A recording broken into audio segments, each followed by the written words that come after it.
ये सीटेट का पेपर है जो कि 21 जनवरी 2022 को हुआ था, पेपर 1। स्टार्ट करते हैं। पहला क्वेश्चन, बाल विकास के सिद्धांतों के संदर्भ में निम्न से कौन सा कथन सही है? पहला कथन सही है। शरीर का जो विकास होता है शरीर के केंद्रीय भाग से बाहरी भाग की ओर होता है। ऐसा इसलिए माना जाता है क्योंकि ये प्रोसीमोडिस्टल विकास का सिद्धांत है और जो विकास की दिशा का वर्णन करता है, व्याख्या करता है। इसका मानना है कि हमारे शरीर में सबसे पहले रीढ़ की हड्डी का विकास होता है, तो रीढ़ की हड्डी शरीर के बाहरी हिस्सों से पहले डेवलप होती है, इसलिए इसे प्रोसीमोडिस्टल विकास का सिद्धांत कहा जाता है। ठीक इसी तरह से शरीर की जो हमारी भुजाएं हैं वो पहले डेवलप होती हैं हाथ डेवलप होने से पहले। उसी तरह हाथ और पाँव जो हैं उंगलियों के डेवलप होने से पहले विकसित होते हैं, इसलिए शरीर के केंद्रीय भाग से बाहरी भाग की ओर इसका विकास होता है। दूसरा क्वेश्चन है, बच्चों में भाषा विकास किससे संबंधित है, प्रभावित होता है? तो बच्चों में भाषा का जो विकास है वो आनुवंशिकता और पर्यावरण दोनों से प्रभावित होता है। जैसे हम सभी देखते हैं कि जब बच्चा जो होता है, जिस माँ बाप का बच्चा होता है, अपने माँ बाप जैसे बोलने की कोशिश करता है, अनुकरण करता है और उन्हीं को अनुकरण करता है, उन्हीं को फॉलो करता है। और पर्यावरण इस तरह से प्रभावित करता है कि जब बच्चा जिस इन्वायरमेंट में रह जाए, जहाँ परिवेश उसके आसपास का होगा, वो उसी हिसाब से भाषा को सीखने लगता है। जैसे किसी मंदबुद्धि बालक को भी आप अच्छे परिवेश में रख दें तो धीरे धीरे उसमें अच्छे से भाषा का विकास होने लगता है।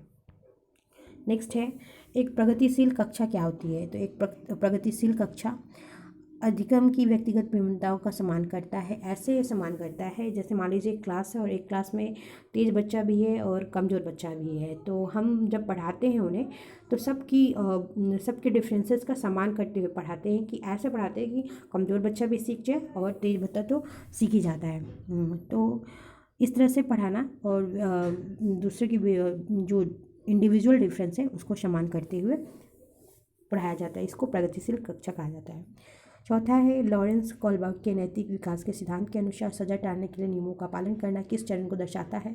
यह प्रथापूर्व चरण को दर्शाता है। ऐसा इसलिए क्योंकि नैतिकता जो है इस रूढ़ि पूर्व व्यवस्था का पहला चरण है और यहाँ नैतिक स्थिति जो है सजा से बंधी रहती है। जैसे बच्चों में ये डर होता है कि अगर हमने ये काम नहीं किया तो बच्चे हमें सजा देंगे।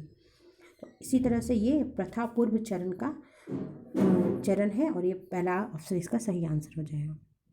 फिफ्थ है, अधिगम संकल्पों को सुसाध्य करने के लिए अध्यापिका को ऐसे तरीके प्रयोग करने चाहिए। अध्यापिका को थर्ड ऑप्शन सही हो जाएगा, जो विभिन्न संकल्पों के बीच संबंध खोजने को महत्व दे। ऐसे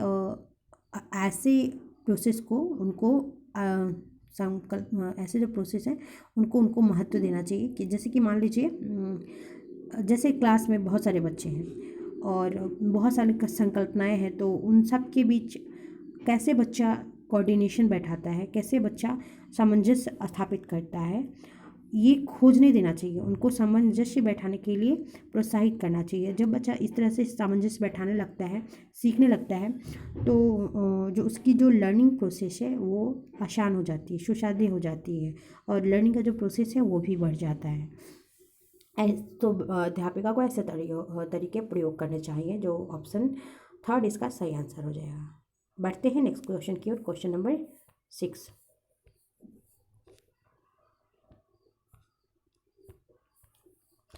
लेवाइगोत्स्की का जो सिद्धांत है मुख्यतः व्याख्या करता है। तो इनका जो सिद्धांत है वो व्याख्या करता है, ऑप्शन नंबर 2 सही हो जाएगा, संज्ञानात्मक विकास में सांस्कृतिक उपकरणों के योगदान की। अब कैसे व्याख्या करता है? वाइगोत्स्की के अनुसार जो संज्ञानात्मक विकास जो होता है उस पर सामाजिक कारक और जो भाषा है उसका प्रभाव पड़ता है। सामाजिक कारक ऐसे जैसे कि परिवार है, विद्यालय है, समाज है, हमारे दोस्त हैं, फ्रेंड है, ये सब। और भाषा का तो बता ही दिया। संस्कृति और भाषा विकास में महत्वपूर्ण भूमिका निभाते हैं। कोई भी बच्चे का जो डेवलपमेंट होता है उसमें संस्कृति और जो भाषा है वो महत्वपूर्ण भूमिका निभाती है, इसलिए इस सिद्धांत को हम लोग सामाजिक सांस्कृतिक सिद्धांत के नाम से भी जानते हैं। नेक्स्ट क्वेश्चन है, क्रिकेट में वार्तालाप करते हुए या वार्तालाप के दौरान एक अध्यापक अधिकांशतः लड़कों से सवाल पूछ रहा है और लड़कियों से नहीं। अध्यापक की जो ये क्रिया है किसका उदाहरण है? तो ऑप्शन 2 सही हो जाएगा। जेंडर पक्षपात को दर्शाता है। अध्यापक के दिमाग में कहीं ना कहीं ये थॉट है कि क्रिकेट जो है लड़कों का खेल है, लड़के ही इसे रुचि से देखते हैं और इसके बारे में ज़्यादा जानते हैं, तो वो लड़कियों से क्वेश्चन आप पूछ करके लड़कों से ही पूछ रहे हैं, उनको प्राधान्यता दे रहे हैं। तो ये जेंडर पक्षपात को दिखाता है, जेंडर बायस को दिखाता है।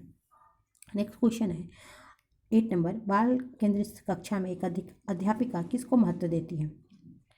तो बाल केंद्रित कक्षा में अध्यापिका जो है ज्ञान के सक्रिय संरचना प्रक्रिया को ध्यान देती है। अध्यापिका जो है ना बालक की रुचियों, प्रवृत्तियों तथा क्षमताओं को ध्यान में रखकर ही शिक्षा प्रदान करती है, और ऐसा करना भी चाहिए। और इसे ही बाल ये कंसिडर्ड कि चाइल्ड सेंटर्ड एजुकेशन भी बोलते हैं, बाल केंद्रित शिक्षा भी बोलते हैं। इसमें अध्यापिका जो है ना बच्चों के ज्ञानपूर्ण संरचना प्रक्रिया को बढ़ाने के लिए प्रयास करती है। नेक्स्ट है 9 नंबर क्वेश्चन, बच्चों कौन निम्नलिखित में से कौन सा बच्चों के सामाजिकरण का प्राथमिक कारक है? तो हम शुरू से जानते हैं कि हमारा जो परिवार है वो सामाजिकरण का प्राथमिक कारक है, तो ऑप्शन 2 सही हो जाएगा, और इसमें ज़्यादा मुझे नहीं लगता व्याख्या करने की ज़रूरत है। नेक्स्ट क्वेश्चन है 10 नंबर, निम्नलिखित में से कौन सा उम्र समूह जीन पियाजे के संज्ञानात्मक विकास के सिद्धांत के मूर्त सक्रियात्मक अवस्था चरण के समरूप है? तो ऑप्शन 3 इसका सही आंसर हो जाएगा 7 से 11 साल। 7 से 11 साल का जो उम्र है ना वो बच्चों के जीन पियाजे के संज्ञानात्मक विकास के सिद्धांत के अनुसार मूर्त सक्रियात्मक अवस्था के समरूप है।